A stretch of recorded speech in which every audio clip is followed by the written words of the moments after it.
Oi pessoal, eu sou o professor Rodrigo César e nesse vídeo eu vou fazer um problema de termodinâmica que foi retirado do livro do Sengel. O problema é o 4.14 que está aí na tela. Ele fala o seguinte: uma massa de 2,4 kg de ar a 150 kPa e 12 graus Celsius está contida em um arranjo pistão-cilindro bem vedado, que não sofre atrito. O ar é então comprimido até a pressão final de 600 kPa. Durante esse processo, calor é transferido do ar para o ambiente externo, de maneira que a temperatura dentro do cilindro permaneça constante. Calcule o trabalho realizado sobre o ar nesse processo. Então, vamos lá. A primeira coisa que eu vou fazer aqui é anotar as informações de estado número 1, ou estado inicial do ar. Depois, as informações de estado número 2, ou estado final do nosso ar. E aqui do lado, a massa dele, que é de 2,4 kg. Então, aqui, no estado número 1, segundo o enunciado, nós temos a pressão de 150 kPa e a temperatura de 12 graus Celsius. Já no estado número 2, nós temos uma pressão de 600 kPa e uma temperatura também de 12 graus Celsius. Nós temos uma temperatura constante nesse problema durante a transformação do estado 1 para o estado 2. E a primeira coisa que nós vamos fazer é encontrar os volumes específicos no estado número 1 e também no estado número 2. E para que a gente consiga fazer essa tarefa, eu vou considerar a teoria do gás ideal. Para isso, nós temos que considerar em primeiro lugar, essas informações sobre a substância do nosso problema, que é o ar. Nós temos aqui o ar. Para essa substância, a pressão crítica é de 3,77 MPa e a temperatura crítica de 132,5 Kelvin. E se o ar puder ser tratado como um gás ideal nesse problema, nós temos a constante de gás ideal para o ar com valor de 0,2870 kJ por quilograma Kelvin. E agora, com essas informações, nós podemos testar para verificar se o ar nesse problema realmente pode ser tratado como um gás ideal. Nós vamos fazer essas contas aqui, em vermelho. Nós vamos, para o estado número 1, em primeiro lugar, calcular a pressão relativa nesse estado número 1, que, pela definição, é a pressão no estado número 1 dividido pela pressão crítica. Segundo as informações do problema, a pressão no estado número 1, 0,15 megapascal. Reparem que eu transformei aqui para megapascal. E a pressão crítica, 3,77 megapascal também. Então, a pressão no estado número 1 eu transformei para megapascal para poder comparar com a pressão crítica também em megapascal, mesma unidade. E aí nós temos um valor de 0,04 para a pressão relativa no estado número 1. Isso aqui é uma pressão muito baixa, eu já comento sobre isso daqui a pouco, está escrito aqui embaixo, é uma pressão muito baixa. Engraçado que não é uma pressão apenas baixa, ela é uma pressão muito baixa. E nós temos também no estado número 2 a ideia da pressão relativa nesse estado número 2, que é a pressão dividido pela pressão crítica. A pressão no estado número 2, 0,6 megapascal. Reparem que eu transformei para megapascal a pressão no estado número 2, porque nós vamos comparar com a pressão crítica de 3,77 megapascal também.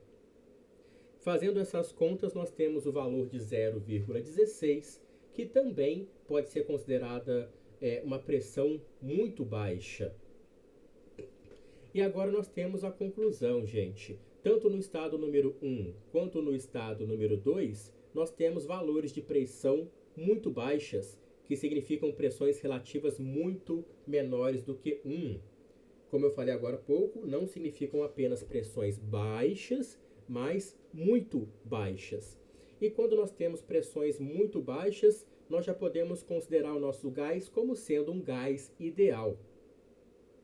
Então, essa condição de pressão no estado número 1 e 2, a relativa ser muito menor do que 1, já é o suficiente para considerarmos o nosso gás como sendo ideal, tanto no estado número 1 quanto no estado número 2, tá bom? Pressões muito baixas. Então, nós temos, sim, nesse problema, um gás ideal.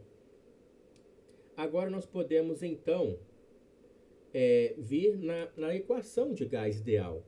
Para o estado número 1, em primeiro lugar, P1V1 igual a RT1. A pressão número 1, agora em quilopascal de novo, hein? 150 quilopascal. Volume específico número 1, nós vamos acabar encontrando o seu valor. A constante de gás ideal para o ar, 0,2870, e a temperatura de 285 Kelvin.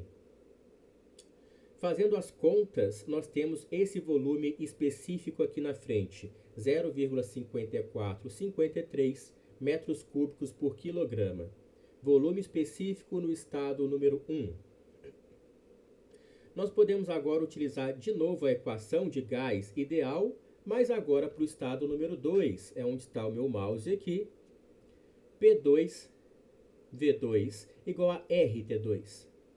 A pressão no estado número 2, 600 kPa.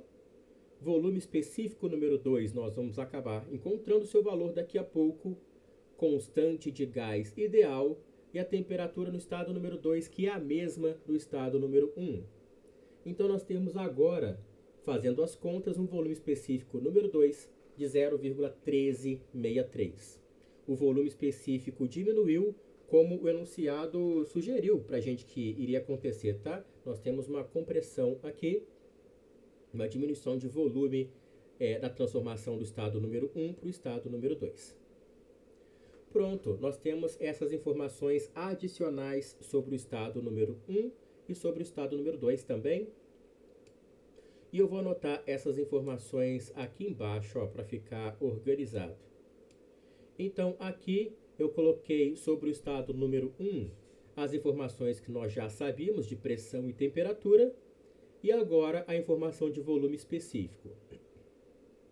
Aqui do lado, para o estado número 2, as informações de pressão e temperatura, que já sabíamos, e o volume específico agora do estado número 2. E aqui embaixo, gente, olha só, eu fui num programa que consegue encontrar medidas termodinâmicas com precisão, e esse programa é o RefProp. E aqui eu obtive os valores de volume específico para o estado número 1 e para o estado número 2 nesse programa, para mostrar para vocês que os valores que nós encontramos aqui em cima, utilizando a teoria de gás ideal, realmente bate com os valores da realidade. Olha só, aqui dá para ver que o volume número 1, 0,5450, e o volume número 2, 0,1359, quase 60. Tá vendo? Os valores batem bastante. E aqui, é claro que eu fui no estado número 1 e entrei com as informações de temperatura e pressão. E depois fui no estado número 2 e entrei com informações também de temperatura e pressão. Nós encontramos, então, por meio desse programa, os valores reais para a nossa substância. Pronto, então está batendo tudo direitinho, a teoria de gás ideal está funcionando perfeitamente aqui. E agora nós podemos, enfim, calcular o trabalho, que foi o que ele pediu nesse problema aqui, né? Então, olha só a fórmula de trabalho. Trabalho igual a massa, que multiplica constante dos gases vezes temperatura, que é constante, e aqui o ln de V2 sobre V1. Substituindo os valores aqui embaixo, a massa 2,4, constante dos gases ideais 0,2870, desse gás, né? temperatura 285, e aqui a relação entre os volumes V2 sobre V1.